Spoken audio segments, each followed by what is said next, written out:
What if the search for happiness is actually what's killing it?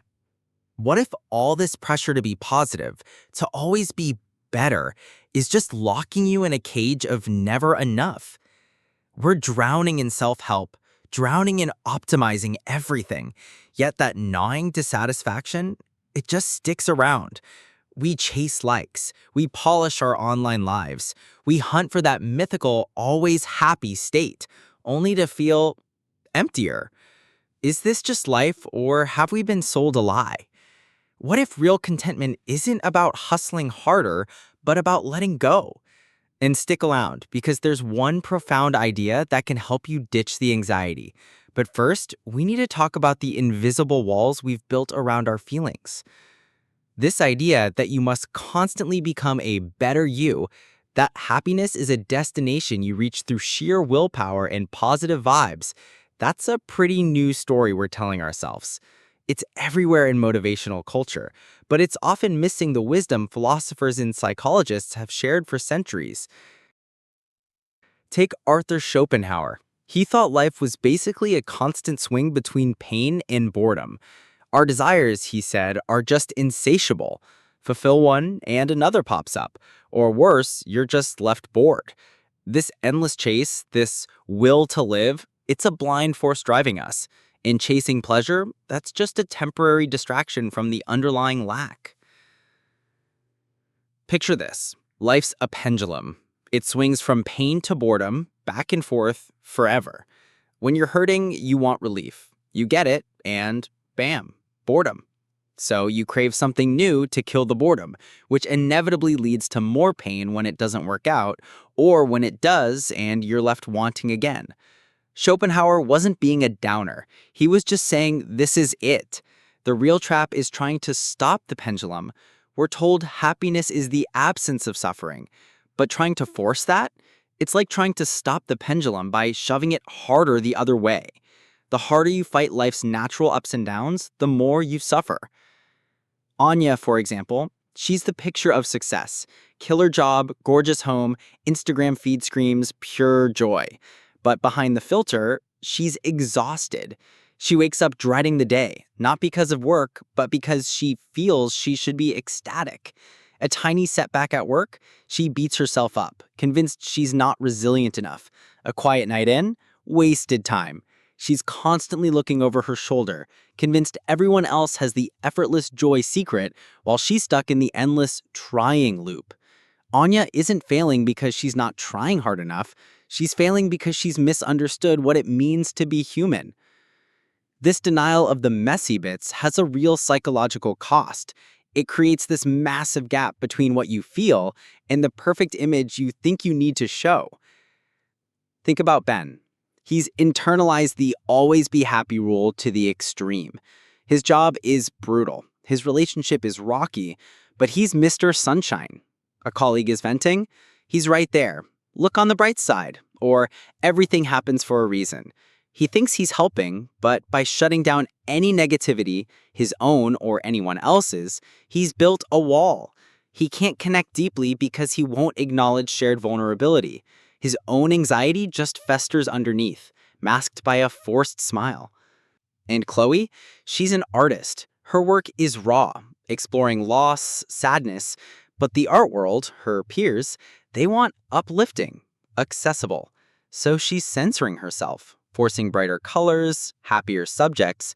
The joy she felt? Gone. Replaced by guilt, self-betrayal. She feels like a fraud. Her art, once her escape, is now just another source of pressure. Her authentic voice, silenced by the demand for positivity. It's a perfect example of how denying your full emotional range can kill your creativity and leave you deeply unhappy. So, how do you break free from this exhausting quest for manufactured happiness? You shift from avoiding suffering to accepting it. You find meaning not in the absence of pain, but in how you respond to it. Here are your new micro-challenges. First, learn to embrace the bad feelings. What does this mean? It means actually allowing yourself to feel things like sadness, anger, frustration, disappointment, no judgment. Why? Because these emotions aren't villains, they're signals. Sadness points to loss. Anger signals injustice. Frustration highlights roadblocks.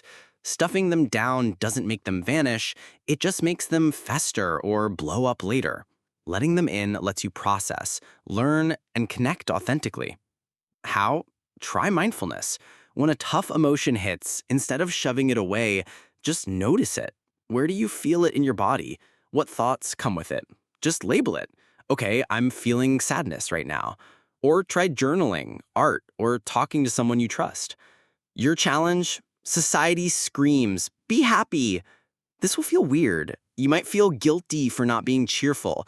The trick is to observe, not to wallow. Second, redefine success.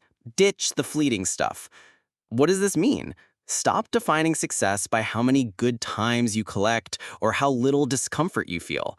Start defining it by building inner resilience, gaining wisdom, and engaging with life meaningfully. Why? Happy moments are temporary. Real fulfillment comes from purpose and character.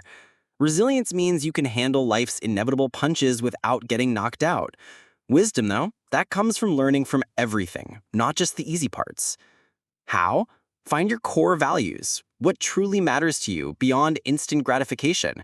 Then do things that align with those values, even if they're hard. Practice gratitude not just for the good stuff, but for the lessons from the tough times. See setbacks as growth opportunities, not proof that you're not good enough. Your challenge? Our culture screams success equals outward markers, material gain, constant happiness. You'll fight that programming. Prioritize your inner world over external validation. Third, accept life's beautiful mess. What does this mean? Understand and accept that life is always a mix of joy and sorrow, pleasure and pain, success and failure. Aim for balance and acceptance, not for eradicating the negative. Why? This acceptance frees you from the impossible pursuit of perfection. It helps you savor joy more deeply, knowing it's part of a bigger, more complex story. It brings peace by reducing the fight between what is and what you desperately wish was. How? Practice accepting the present moment, with all its flaws. This isn't giving up, it's a clear-eyed look at reality. Do things that build equanimity, meditation, nature walks, anything that connects you to something bigger than your immediate problems. Your challenge? Our instinct is to resist discomfort. Accepting suffering can feel like surrender, but fighting the fundamental nature of existence is a losing game that just breeds more suffering. That relentless chase for happiness, the way our culture defines it, it's a trap. But by embracing the full spectrum of who you are, by redefining what winning looks like, and by accepting life's inherent dualities, you can finally step off that exhausting merry-go-round. You can find not a fleeting, superficial buzz, but a deeper, tougher, more resilient kind of contentment. Tell me in the comments, when have you felt that pressure to be happy, even when you weren't? Share a moment when you pushed back against that pressure, chose your real feelings, and what that taught you. If this conversation felt important, hit that like button. It's the best way to get this message to others who might be stuck in the same cycle. And subscribe so we can keep exploring together.